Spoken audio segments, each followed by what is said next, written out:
बिहार में प्रशांत किशोर कांग्रेस के लिए क्यों जरूरी हो पड़े? क्यों ये कृष्णा अल्लाबरू ने एक इंटरव्यू के दौरान कहा कि रास्ते खुले हुए हैं, उनसे बातचीत हो सकती है? आखिर इसके पीछे का लॉजिक क्या है? क्यों प्रशांत किशोर जैसे चुनावी रणनीतिकार की अब कांग्रेस को बिहार में जरूरत दिखाई पड़ती है? हालांकि आपको बता दें कि प्रशांत किशोर भी चाहते थे कि कांग्रेस के साथ उनका चुनाव पूर्व गठबंधन हो जाए, लेकिन बिहार में ऐसा हो ना सका।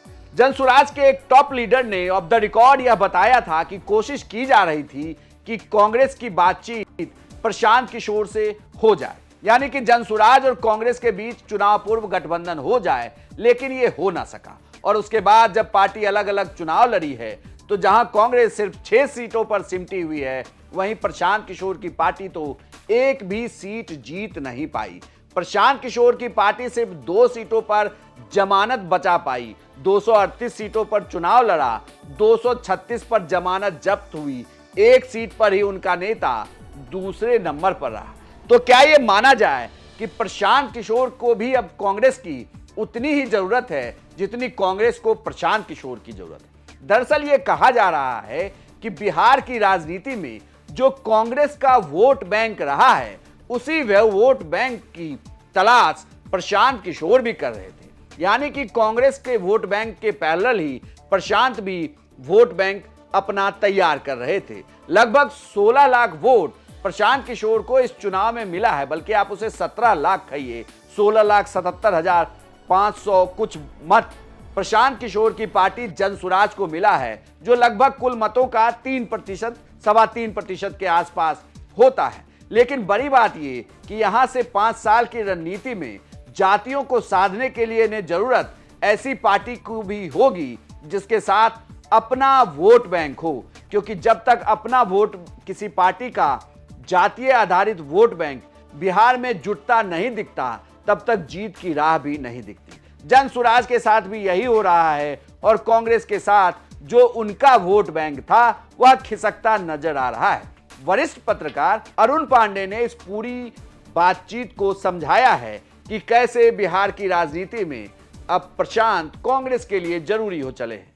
अब तो बीजेपी इतना प्रचंड बहुमत से कहिए अकेले सबसे बड़ी पार्टी बन गई, तो अब कांग्रेस रीथिंक कर रही है। जो अल्लाबरू का बयान आप कर रहे हैं कि भाई हमारा ऑप्शन अलग है, हम गठबंधन तो राजद से नेचुरल है कि राजद से तोड़ेंगे, तो आखिर अकेले तो कांग्रेस ने अपनी जो स्थिति बना रखी है, पिछले 6 साल से कांग्रेस का बिहार में कोई संगठन नहीं। आप सुन लीजिए, जिला अध्यक्ष के अलावा प्रदेश की न कमेटी बनी और न प्रखंड की वो कमेटी बनी। तो ऐसी पार्टी तो चल रही है बिना संगठन वाली पार्टी। आप कोई प्रदेश अध्यक्ष बना दीजिए, कोई टीम नहीं बनाइए, कैबिनेट नहीं बनाइए, जिला अध्यक्ष बना दीजिए, कप्तान बना दीजिए, कोई टीम दीजिए। हाँ, ऐसे ही ये कांग्रेस का चल रहा है। पिछले 2-3 अध्यक्ष इसी हाल में चलते रहे।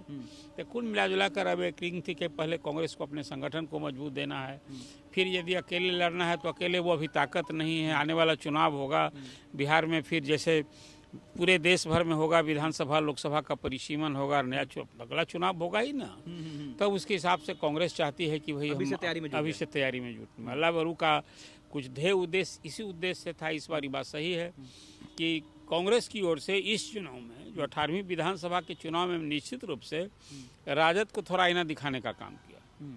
राजद के ना चाह, बिल्कुल वही मैं कह रहा हूँ, आईना दिखाने का काम किया। और ऐसा नहीं था कि राजद की डिक्टेशन पर कांग्रेस चली। इस बार कांग्रेस डिक्टेट की और मन मुताबिक 60 सीट ली। नहीं बात बनी तो कहा कि फ्रेंडली लड़ेंगे, लड़के दिखाई भी, लेकिन लड़कर दिखाई भी, फिर 6 सीटें जीत गई। तो जो अल्लाबरू ने कहा है कि हमारा ओपन है, ओपन तो है ही।